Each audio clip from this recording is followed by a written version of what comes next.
Good morning everyone! So for today's mini vlog, ito po at meron po akong isi-share sa inyo na nilalagay ko po sa mga damitan namin para hindi po siya mga amoy amag or mga amoy kulob. Lalong-lalo na po ngayon na tag-ulan, syempre yung mga damit natin ay hindi po masyadong naaarawan. So ang tendency na amoy kulob ang ating mga damit. So ito na po yung sagot sa mga problema ninyo, lalong-lalo na po dyan sa mga damit na talagang amoy kulob na po kahit na po nabanlawan or nalaban ng maigi. So ito po yung nilalagay namin ng Camphor Long Lasting Fragrance na galing sa Japan. Ito po ang mothballs. So as you can see guys, ganito po yung lagayan niya at net po yung nagkakaroon ng laman na 48 to 24 pieces. So ganito po yung itsura niya nung tinanggal ko na po siya sa loob ng plastic. Ito po, nakalagay po siya sa may transparent na lalagyanan at ganito ang itsura niya guys. So napakarami po niya. Siguro mga around 40 plus to. At nung inamoy ko naman siya guys, napakabango talaga niya. At the same time, hindi po siya masakit sa ilong. At pwede rin nyo palang lagyan din yung CR ninyo to guys para lalong bumanga yung CR ninyo. Para po pag may darating kayong bisita or may papasok na ibang tao sa inyong CR ay talaga mapapawaw dahil sobrang bango nito guys. So ayan, at samahan nyo ako at ilalagay ko na po to sa aking mga drawers, sa aming mga Duramax dito sa bahay para lalo pong bumango ang aming mga damit at the same time hindi na po siya papasukin ng mga insekto katulad ng mga ipis or kung minsan may, yung iba dyan may mga bubwit pa sa mga drawer nila.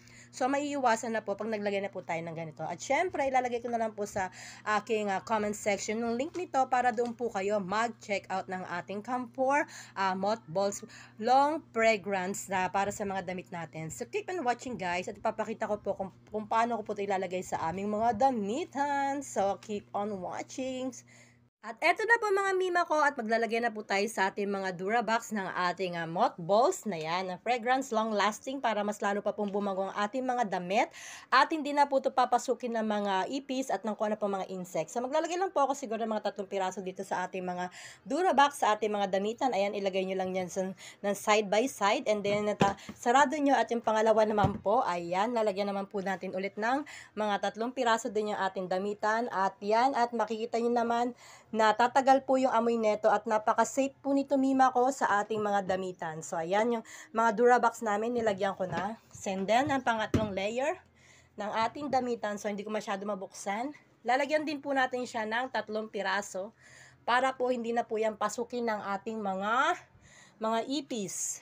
Yan. So usually naman kami ipis dito, pero ang naano natin dito ay mapanatili po natin na mabango yung ating mga damit dahil nga po tag-ulan para hindi na po siya may kulob. Ayan. So ito lamang ating ganap. Ayan. So ano pang inaantay niyo mga mima ko? Ayan. At mag-check out na po tayo ng ating Camphor Mothballs Fragrance Long Lasting na galing sa Japan at ilalagay ko po sa comment section ng ating link. And please don't forget to follow me and subscribe at pakishare na rin po ng ating mga vlog. And thank you for watching guys. Bye-bye! Happy watching! Check out na po kayo. Nasa comment section po ang ating link ng ating Camphor Mothballs Fragrance Long Lasting para po sa ating mga damitan para lalo po siyang bumango at hindi na po siya papasukin ng mga ipis at mga insekto. Thank you for watching guys and God bless you all. Good morning!